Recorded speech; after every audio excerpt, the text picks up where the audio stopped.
कतिजनाहरूलाई थाहा हुँदैन laptop system वा कम्प्युटर सिस्टममा स्क्रिनशट कसरी लिइन्छ। साथीहरू आजको भिडियोमा म तपाईलाई 3 वटा तरिका बताउँछु ल्यापटप सिस्टम वा कम्प्युटर सिस्टममा कसरी स्क्रिनशट लिइन्छ। साथीहरू तपाई पनि जान्न चाहनुहुन्छ स्क्रिनशट कम्प्युटर सिस्टम ल्यापटप सिस्टममा कसरी लिइन्छ भने तपाई भिडियोलाई कम्प्लिट हेर्नुहोस्। हेलो साथीहरू, मेरो नाम रोशन शर्मा, तपाईलाई स्वागत गर्दछु मिस्टर कम्प्युटर ज्ञान च्यानलमा फर्स्ट चोटि आउनु भएको छ भने च्यानललाई गरिदिनु सब्स्क्राइब, प्रेस गरिदिनु बेल आइकनलाई for more latest update. Start गरौँ साथीहरू। तरिका नम्बर 1, साथीहरू तपाई ल्यापटप वा कम्प्युटर सिस्टममा स्क्रिनशट लिन चाहनुहुन्छ भने तपाई सर्च बक्समा टाइप गर्नुहोस् स्नाइपिङ टुल्स। साथीहरू सर्च बक्समा गई तपाईले यहाँ टाइप गर्नुहोस् स्नाइपिङ टुल्स। अनि साथीहरू यो टुल यसमा क्लिक गरी तपाईले यहाँ न्यूमा क्लिक गर्नुहोस्। अनि साथीहरू यहाँबाट जुनसुकै तपाईले कुन ठाउँबाट स्क्रिनशट लिन चाहनुहुन्छ त्यो ठाउँमा सिलेक्ट गर्नुहोस् यसरी। अनि साथीहरू यसलाई सेभ गर्नुहोस् यहाँ क्लिक गरेर। जुनसुकै फाइलमा तपाईले सेभ गर्न सक्नुहुन्छ कुनै नाम यहाँ राखेर। तरिका नम्बर 2, साथीहरू ल्यापटप वा कम्प्युटरमा स्क्रिनशट लिनको लागि तपाई आफ्नो किबोर्डमा विन्डो प्लस प्रिन्ट स्क्रिन कीको युज गर्न सक्नुहुन्छ। त्यसबाट पनि तपाईले आफ्नो ल्यापटप कम्प्युटर सिस्टममा स्क्रिनशट लिन सक्नुहुन्छ। आफ्नो ल्यापटप वा कम्प्युटर सिस्टमको किबोर्डमा विन्डो प्रेस गरी प्रिन्ट स्क्रिन बटनको प्रेस गर्दाखेरि साथीहरू स्क्रिनशट लिन सक्नुहुन्छ।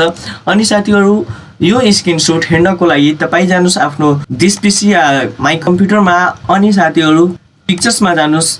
अनि साथीहरू यहाँ तपाईले स्क्रिनशटमा क्लिक गर्नुहोस्। अनि साथीहरू तपाईले यहाँ हेर्न सक्नुहुन्छ यसको स्क्रिनशट यहाँ आइसकेको छ। साथीहरू तरिका नम्बर 3, तपाई आफ्नो ल्यापटप वा कम्प्युटर सिस्टमको किबोर्डमा प्रिन्ट स्क्रिनलाई प्रेस गरी तपाईले स्क्रिनशट लिन सक्नुहुन्छ। साथीहरू आफ्नो ल्यापटप वा कम्प्युटरको किबोर्डमा मात्रै प्रिन्ट स्क्रिन प्रेस गर्दाखेरि तपाईले यहाँ अप्सन सिलेक्ट गर्न सक्नुहुन्छ फुल स्क्रिनको लागि रेक्ट्याङ्गुलर। अनि साथीहरू यहाँ फ्री फ्रम। अनि साथीहरू यो विन्डोज। अनि साथीहरू यो फुल स्क्रिनको लागि तपाईले यहाँ अप्सन पाउन सक्नुहुन्छ। जुनसुकै अप्सनमा तपाईले क्लिक गरेर यहाँ कुनै पार्टिकुलर एरियालाई सिलेक्ट गर्नुहोस्। अनि साथीहरू यो स्क्रिनशट तपाई लिन सक्नुहुन्छ। अनि साथीहरू यो स्क्रिनशट हेर्नको लागि नोटिफिकेसन बक्समा अनि साथीहरू यो तपाईको स्क्रिनशट छ त्यहाँ तपाईले क्लिक गर्नुहोस्। अनि क्लिक गर्ने बित्तिकै यहाँबाट तपाईले सेभ गर्न सक्नुहुन्छ अनि एडिट पनि गर्न सक्नुहुन्छ आफ्नो स्क्रिनशटलाई। अनि यहाँबाट तपाईले कुनै एउटा पर्टिकुलर फाइलमा सेभ गर्न सक्नुहुन्छ डिफरेन्ट नेमले। साथीहरू म भन्दै छु तपाईहरुलाई कि आफ्नो ल्यापटप वा कम्प्युटर सिस्टममा स्क्रिनशट कसरी लिन्छ।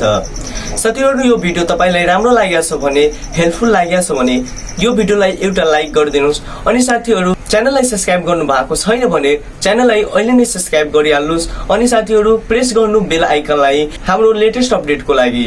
साथीहरू अब भेट्छौं नेक्स्ट भिडियोमा। अहिलेको लागि बाइ बाइ।